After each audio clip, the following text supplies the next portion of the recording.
आदाब सलाम, मैं शरफुद्दीन साहिल। आप देख रहे हैं VOS 24 न्यूज़। इस वक्त मैं बिस्सी विधानसभा के छछुआ गांव में मौजूद हूँ। दरअसल समाज की परिभाषा में वही मनुष्य दरअसल मनुष्य है जो समाज के दुख दर्द को समझता है, समाज के दुख दर्द में शरीक होता है और वाकई एक सच्चा इंसान, अच्छा इंसान और अच्छा लीडर और अच्छा रहनुमा वही हो सकता है जो समाज में रहने वाले लोगों के दुख दर्द को समझता है। इसी दुख दर्द को सामने रखकर कांग्रेस के पूर्व राष्ट्रीय सचिव मिस्टर जनाब नौशाद साहब यहाँ मौजूद है, जो कड़ाके की ठंड को देखते हुए सामने रखकर गरीब गुरबा के माबैन कंबल तकसीम करने का काम किया है, जो आज हमारे साथ खास बातचीत करने के लिए मौजूद है। सबसे पहले सर, आपका VOS 24 न्यूज़ पे बहुत बहुत स्वागत। शुक्रिया भाई। देखिए, ऐसा है कि प्रियंका गांधी जी का जन्मदिन 12 तारीख को था और 12 तारीख को जाले विधानसभा ब्लॉक देवरा बंधौली के अंदर 12 तारीख का एक बहुत भव्य कार्यक्रम था, जिसमें हज़ारों की तादाद में कंबल बांटा गया, सैकड़ों की तादाद में जैकेट बांटा गया और बहुत धूमधाम से हमने दिन में 1 बजे से लेकर और लगातार 7 बजे तक हम लोगों ने प्रियंका गांधी जी का जन्मदिन मनाया।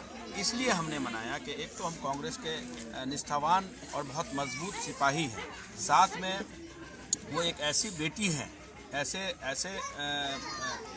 बेटी हैं जिन्होंने देश के, उनके पिता ने देश के लिए कुर्बानी दी, उनकी दादी ने देश के लिए कुर्बानी दी और हम लोग बहुत ज़्यादा जुड़े हुए हैं, बहुत भावुक होकर जुड़े हुए हैं, बहुत जज्बात से कांग्रेस पार्टी से जुड़े हुए हैं लास्ट 20 साल से।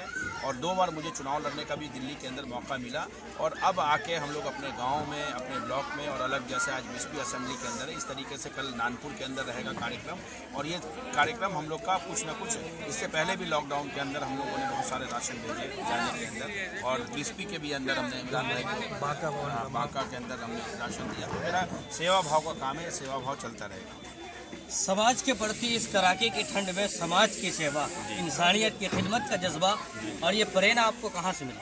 देखिए, हम लोग के सीनियर नेता थे ऑस्कर फर्नांडिस साहब, ऑस्कर जी, अहमद पटेल साहब के साथ हम लोग अभी 2 महीने पहले उनकी मृत्यु हुई है, आपने देखा है। उन लोगों ने मुझे बहुत कुछ सिखाया है, अच्छाई का रास्ता, एक सच्चा रास्ता और ख़िदमत का रास्ता। आप कुछ, आपके पास पद है या नहीं है, आप विधायक हैं, MP हैं या नहीं है, आप कुछ पद पे हैं या नहीं है, लोगों की खिदमत करते रहिए, लोगों की दुआ लेते रहिए, लोगों की सेवा करते। आप लगातार कंबल वितरण कर रहे हैं इस कड़ाके की ठंड में। कई बार आपका कार्यक्रम हुआ, VOS 24 न्यूज़ की टीम उसको कवर किया है और उसी की एक कड़ी जो है आज छछुआ में भी है। आज आपने तकरीबन कितने लोगों के माबैन कंबल वितरण का काम किया? आज हम लोगों ने 250 लोगों को, मेरा फेसबुक चल रहा था, लाइव चल रहा था, उसमें आप देखेंगे 250 लोगों को हम लोगों ने कंबल वितरण किया। लगभग 100 लोगों को यहाँ पे चप्पल हम लोगों ने वितरण किया, 100 लोगों को मैंने किया, बाकी लोगों को हम लोगों ने किया। और कुछ मफलर भी था, क्योंकि हम लोग दिल्ली में रहते हैं, कुछ ना कुछ चीज़ें चाहते हैं कि गाँव वाले जो ज़रूरतमंद लोग हैं कुछ ना कुछ लेते हुए चले। जी, प्रियंका गांधी का जन्मदिन था, इसकी मुनासबत से आपने लगातार कई दिनों से लोगों के दरमियान, गरीब गुरबा असहाय लोगों के दरमियान कंबल वितरण कर रहे हैं। क्या ऐसा कांग्रेस के जो भी कद्दावर लीडर हैं, बड़े लीडर हैं, उन तमाम के जन्मदिन पे आपका ये किरदार होता है? बिल्कुल होता है। इससे पहले भी हमारे प्रदेश के अध्यक्ष अनिल चौधरी, उनके इसमें राशन बांटा था। अभी अजय माखन जी का हमारा जन्मदिन था, उसमें अभी मृत्यु हुई थी, अहमद पटेल साहब की डेथ हो गई थी, तो मैं फिर से गाँव में 1 महीने पहले देवरा बंधौली के अंदर आके कंबल बांटा था। मुझे मालूम है इस कड़ाके की ठंड के अंदर लोगों की कितनी ज़रूरतें होती हैं, तो कोई गर्म कपड़ा मिल जाए, कंबल मिल जाए, कोई रजाई मिल जाए, कोई ज़रूरत की चीज़ें बहुत होती हैं। मैं चाहता हूँ, गर्मी में कहीं ना कहीं आदमी कहीं सो के गुजार लेता है, लेकिन ठंड में कि मतलब बिना कंबल और बिना गर्म चीज़ों के नहीं सो सकता। ये कंबल वितरण का सिलसिला कब तक चलेगा और कहाँ तक? ये अभी देखिए, ऐसा ना, अभी कल या तो जाले में या नहीं तो नानपुर ब्लॉक है सीतामढ़ी के अंदर, वहाँ मुझे वितरण करना है। बट कल ये राज्य भवन का घेराव रखा है कांग्रेस ने, तो हम सोच रहे हैं कल बांटें या परसों बांटें, उसके हिसाब से। जी, सियासत पे आते हैं। राजभवन का घेराव लगातार कई महीनों, तकरीबन 40-50 दिनों से किसान सड़कों पे हैं। तकरीबन 60-70 किसान मर चुके हैं, 60-70 नहीं, 100 से ऊपर, 100 से अधिक लोग जो मर चुके हैं, लेकिन सरकार अड़ी हुई है कि हम कानून वापस नहीं लेंगे। इस संदर्भ में आप क्या? देखिए, इससे पहले भी जो है ना लैंड एक्विजिशन बिल आया था और उसमें राहुल गांधी ने पार्लियामेंट से लेकर और बाहर भी लड़ाई बहुत तगड़ी लड़ी थी और सरकार को ये वो बिल वापस लेना पड़ा था। इस बार फिर से जो अडानी और अंबानी को ज़मीन और किसान को बर्बाद करने का जो बिल लेके आए, काला कानून लेकर आए, उसके खिलाफ आपने देखा कि दिल्ली को चारों तरफ से किसानों ने घेर रखा है। लेकिन ये नंगी लूली पहली सरकार जो है ना, सुनने को राजी नहीं है। और ना सिर्फ इसी में लोगों को बर्बाद किया है, मारा गया, 150 लोग लगभग मर गए हैं किसान इस टुटती हुई ठंड के अंदर।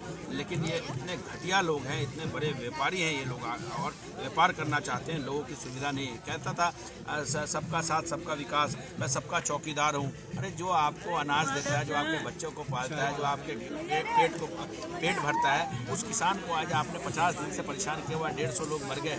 आपने नोटबंदी के अंदर कम से कम 200 लोग मर गए, लोग बर्बाद हो गए। आपके अनप्लान लॉकडाउन ने हजार किलोमीटर लोगों के इतने मोटे मोटे छाले पड़ गए, हजार किलोमीटर। आपके GST से सारे छोटे व्यापारी ख़त्म हो गए। मैं बार बार ये चीज़ वो कहता हूँ, लेकिन ये बहुत अहम मुद्दा है, इसलिए मैं बोलता हूँ अब शर्म आनी चाहिए ऐसी सरकारों को जो जनता के बारे में नहीं सोचती, जो किसान के बारे में नहीं सोचती, जो मजदूर के बारे में नहीं सोचती। उसको डूब मरना चाहिए और तुरंत मैं समझता हूँ पूरे देश के अंदर ऐसा आंदोलन होना चाहिए कि 2024 का इंतज़ार नहीं करे, बल्कि इसको जो इनकी हिफाजत पुलिस करती है, इनकी हिफाजत CRPF करती है, इनकी हिफाजत मिलिट्री कर रही है। आज हालात देश के ऐसे हैं कि ये लोग अगर आगे नहीं आए तो इनको घर से निकलना मुश्किल हो जाए। लेकिन बीजेपी के छोटे लीडर हो या बड़े लीडर हो, तमाम का आरोप है कि किसानों को जो है विपक्ष जो है वरगला रहा है, उन्हें बहका रहा है। देखिए ऐसा है, इसके बारे में आप क्या? ऐसा है, किसानों को अगर 1 किसान हो, 2 किसान हो, 3 किसान हो, 4 किसान हो, 5 किसान हो तो बहला सकते हैं। क्या लाखों लाख किसान को क्या मोदी जी के पास ही दिमाग है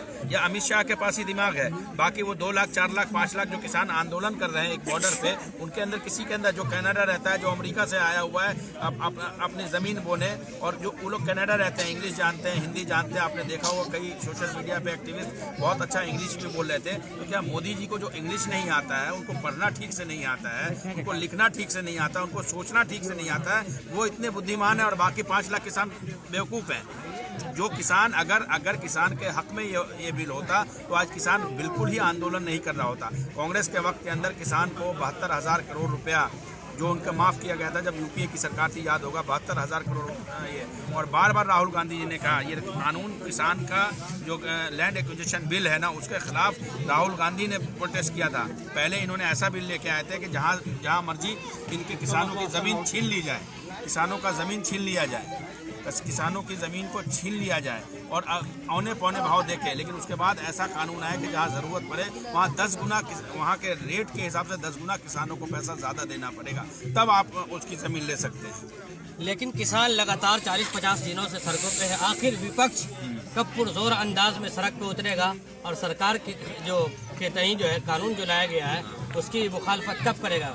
कल देखिए ना, कल पूरे देश के अंदर पहले भी किया है, राहुल जी ने किया है, प्रियंका जी ने किया है। अभी हम लोग मंदिर मार्ग में, मैं, राहुल, ये प्रियंका जी, सब लोग डिटेन होकर अरेस्ट करके हम लोग को लेके गए थे। कई प्रोटेस्ट प्रियंका गांधी कर चुकी है, कई आवाज़ राहुल गांधी उठा चुके हैं और कल पूरे देश के अंदर आंदोलन है, राजभवनों का घेराव है। तो कांग्रेस तो कर ही रही, विपक्ष का पूरा, मतलब विपक्ष का, सिर्फ विपक्ष का ही नहीं, किसान के साथ कंधे से कंधा, कदम से कदम मिला के। एक और आखिरी सवाल, बिहार में हैं आप इन दिनों, बिहार में लॉ एंड ऑर्डर की स्थिति बहुत ही दयनीय बनी हुई है। इस सिलसिले में देखिए, लॉ एंड ऑर्डर ही नहीं, बहुत सारी चीज़ों में आज कर्नाटका बहुत आगे चला गया, आज आंध्रा बहुत आगे है, आज केरला बहुत आगे है, आज तमिलनाडु आगे। पूरे देश में डेवलपमेंट हो गया इस 40 साल के अंदर, इस 30 साल के अंदर। लेकिन बिहार जैसा था उससे भी ज़्यादा बदतर है, अच्छे हालात में। चलते चलते एक और आखिरी सवाल, 20वीं विधानसभा में जो आने वाला चुनाव होगा लोकसभा, उसमें फिर से कांग्रेस वापस आ पाएगी? 100% आएगी, बिल्कुल बिल्कुल।